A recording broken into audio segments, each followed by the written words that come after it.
Hello అందరికీ. ఈరోజు మన రెసిపీ వచ్చేసి చికెన్ కర్రీ. ఈ స్పెషల్ చికెన్ కర్రీని చాలా సింపుల్గా, చాలా టేస్టీగా, ఇంట్లో వాళ్ళందరికీ నచ్చేలాగా, చాలా ఈజీగా ఎలా ప్రిపేర్ చేసుకోవాలనేది ఇప్పుడు మన వీడియోలో చూద్దాం. ఈ చికెన్ కర్రీని ఎప్పుడు ఇలా ట్రై చేయకపోతే ఈసారి తప్పకుండా మీ ఇంట్లో చికెన్ కర్రీ చేసేటప్పుడు తప్పకుండా ఈ రెసిపీని ట్రై చేయండి. ముందుగా ఒక బౌల్లోకి కేజీ వరకు చికెన్ని తీసుకోండి. చూడండి, ముక్కలు అనేవి మనకి ఇలా చిన్న సైజులో ఉంటేనే కర్రీ అనేది చాలా బాగుంటుందండి. ఇప్పుడు దీనిలోకి కొంచెం సాల్ట్ వేసుకొని ఒకసారి ఇలా కలుపుకొని దీనిలో వాటర్ని వేసుకొని చికెన్ని 2-3 సార్లు శుభ్రంగా వాష్ చేసుకోండి. ఇలా సాల్ట్ వేసుకొని వాష్ చేసుకోవడం వల్ల మనకి చికెన్ అనేది నీసు వాసన లేకుండా చాలా ఫ్రెష్గా కూడా ఉంటుందండి. ఇప్పుడు ఆ వాటర్ తీసేసి చికెన్ని మ్యారినేట్ చేసుకోవడానికి దీనిలోకి 1.5 టీ స్పూన్ వరకు సాల్ట్ని వేసుకోండి.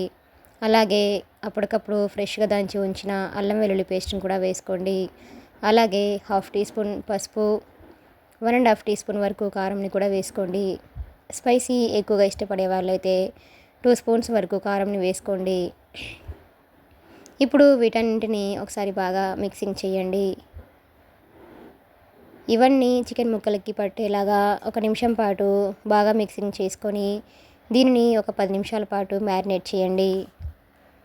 ఇప్పుడు ఒక ప్లేట్లోకి సన్నగా కట్ చేసి ఉంచుకున్న ఆనియన్స్ని అలానే పచ్చిమిర్చిని తీసుకొని రెడీగా ఉంచుకోండి. ఇప్పుడు స్టవ్ ఆన్ చేసుకొని కుక్కర్ని పెట్టుకోండి. దానిలోకి 3-4 టేబుల్ స్పూన్స్ వరకు ఆయిల్ని వేసుకోండి. ఆయిల్ బాగా హీట్ అయిన తర్వాత దీనిలోకి మనం ముందుగా కట్ చేసి ఉంచుకున్న ఆనియన్స్ని అలానే పచ్చిమిర్చిని కూడా వేసుకొని హై ఫ్లేమ్లో ఉంచుకొని ఈ ఆనియన్స్ని బాగా ఫ్రై అవ్వనివ్వండి.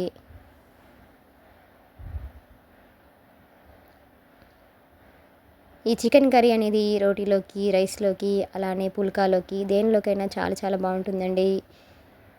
చూడండి, మనకి ఆనియన్స్ అనేది ఇలా బాగా ఫ్రై అయిపోయాక ఇప్పుడు దీనిలోకి మనం ముందుగా మ్యారినేట్ చేసి ఉంచుకున్న చికెన్ని కూడా వేసుకోండి. ఇలా చికెన్ మొత్తాన్ని వేసుకున్న తర్వాత మీడియం ఫ్లేమ్లో ఉంచుకొని ఒకసారి బాగా కలపండి. ఈ చికెన్ ముక్కలు అనేవి ఆయిల్లో కలిసేలాగా ఇలా బాగా మిక్సింగ్ చేసుకొని మూత పెట్టేసి 2-3 నిమిషాల పాటు బాగా మగ్గించండి. చూడండి, 2 నిమిషాల తర్వాత మనకి చికెన్ అనేది ఇలా లైట్గా ఉడికిపోయి ఉంటుంది. ఇప్పుడు దీనిలోకి 2 చిన్న సైజులో ఉన్న టొమాటోల్ని ఇలా కట్ చేసుకొని వేసుకోండి. ఇప్పుడు మరొకసారి బాగా కలపండి.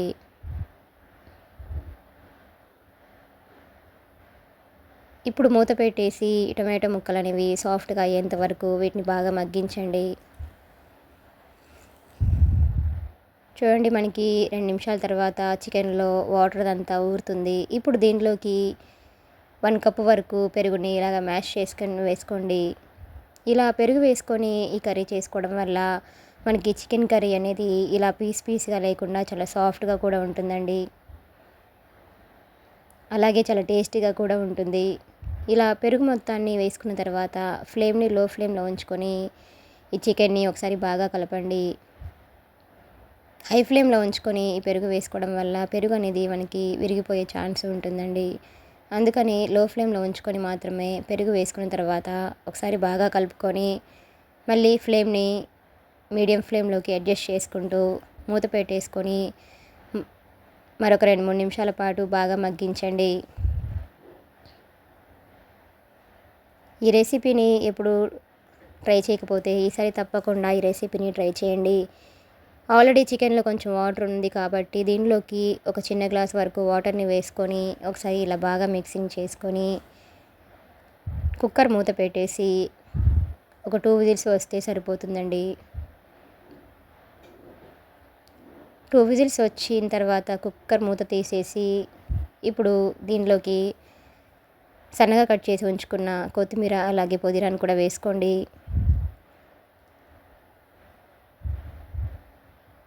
అలాగే దీనిలోకి టేస్ట్కి తగ్గట్టుగా సాల్ట్ని కూడా యాడ్ చేసుకోండి. అలాగే 1 స్పూన్ ధనియాల పొడి, 1/2 టీ స్పూన్ గరం మసాలా కూడా వేసుకొని వీటన్నిటిని ఒకసారి బాగా కలపండి. ఇప్పుడు 1 నిమిషం పాటు ఉంచేసి స్టవ్ ఆఫ్ చేసుకోండి. అంతేనండి, ఎంతో ఈజీగా ఎంతో టేస్టీగా ఉండే చికెన్ కర్రీ అనేది మనకి రెడీ అయిపోయినట్లే. చూడండి, ముక్క కూడా మనకి ఇలా సాఫ్ట్గా ఉడికిపోయి ఉంటుంది. ఇలా రెడీ అయిన ఈ కర్రీని